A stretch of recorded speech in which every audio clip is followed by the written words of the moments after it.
Let me clear something up very quickly. You do not buy an immigration pathway. It's not like you have X amount of money and suddenly Canada opens door for you. I made a video last time about the real cost of moving to Canada, and so many of you messaged me very confused. So today we are not only talking about how much, we are talking about the how. So in today's video, I'm going to share 5 real immigration pathway in 2026, plus 1 humanitarian pathway many people do not understand. So stick around until the end. Hello and welcome back to the channel. If you're new here, welcome. My name is Français. I am a newcomer to Canada. On this channel, I share unfiltered truth about moving and selling in Canada.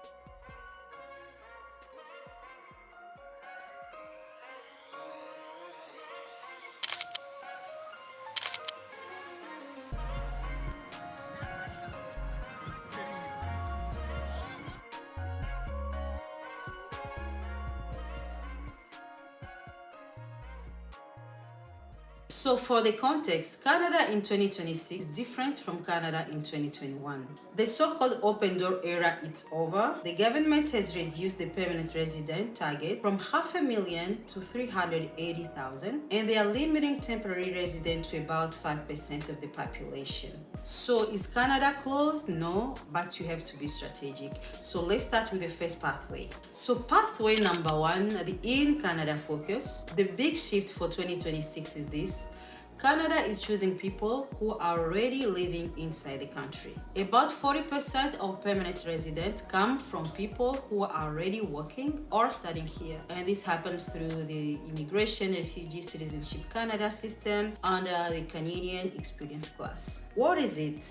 It's a program for people who have at least 1 year of skilled Canadian work experience, have language test results, meet education requirement. And why does Canada prefer this? Because these immigrants already have Canadian work experience, already pay taxes, already adapted to life here. If you're outside Canada, your best strategy would be to find a way to get your first legal Canadian work experience. And how can you do this? It can be done through a study permit, then post-graduation work permit, employer-sponsored work permit, International Experience Canada for eligible countries. As you can notice, being inside Canada gives you a huge advantage now.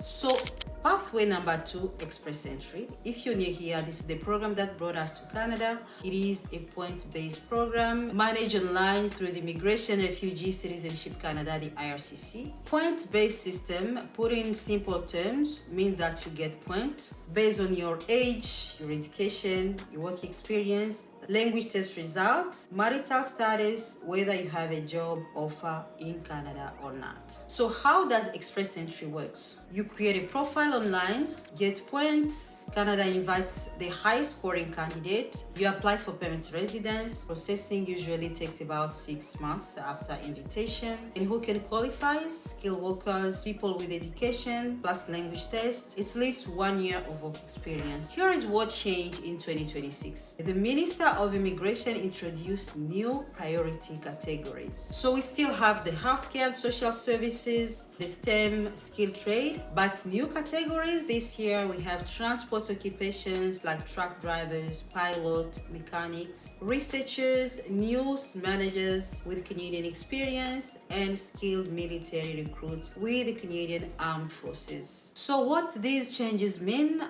It means that Express Entry, it's not only about getting the high score, but it's about what you do. And yes, this is the program that we use. I made a full video explaining how we got our PR in 2 months.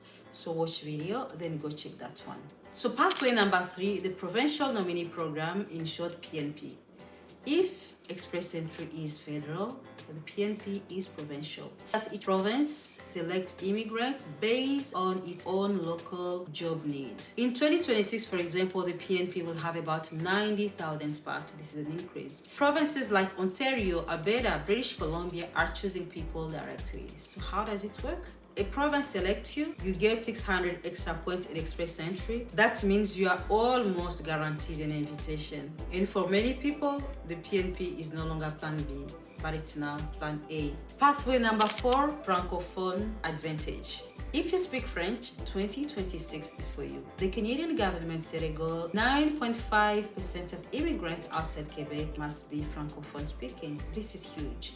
And program supporting Francophone immigration outside Quebec is expanding, so even if your English is great, learning French can dramatically increase your chances. Let me say this in French. Si vous parlez le français, cette année est pour vous. Le gouvernement canadien a fixé l'objectif de 9,5% d'immigrants francophones hors du Québec. Cela signifie que parler le français peut considérablement augmenter vos chances d'obtenir la résidence permanente. Pathway number 5, Entrepreneur Pilot. So this is a big news for business owners. The old startup visa program is paused as of January 2026. It means that if you didn't secure approval end of 2025, that pathway is closed for now. But the good news is there's a new program launching. So what's the difference? It will now be invite only. They want businesses that are already ready to operate, not just ideas, real traction in the Canadian market. And we're hoping that this new program will be faster than the previous one.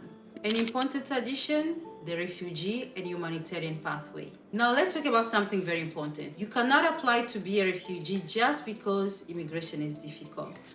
Refugee protection is for people who face persecution, face serious harm, cannot safely return to their home country, and Canada resettles refugees through programs managed by the United Nations High Commissioner for Refugees, the UNHCR, and private sponsorship groups in Canada. So the big takeaway here is that you cannot choose this pathway. It's based on protection need and not economic goals. Unlike economic immigration, refugees are supported with settlement assistance when they arrive in Canada. So this is completely different from other pathways where you have to sponsor your own travel and settlement in Canada. So what's the golden rule for 2026? It's no longer enough to have a master's degree, high language test result, or money in the bank. You need alignment with the province, with the priority occupation, or with Canadian experience. And yes, as I said in my previous video, you still need financial preparation. Unless you're coming under the Refugee Protection Program, you must financially support yourself. So this is the end of today's video. Tell me in the comment, are you applying this year? Which pathway are you targeting? And if you're serious about moving to Canada, make sure to subscribe to the channel, hit the notification button, and join us on this newcomer journey. So I hope to catch you in my next one, and bye for now.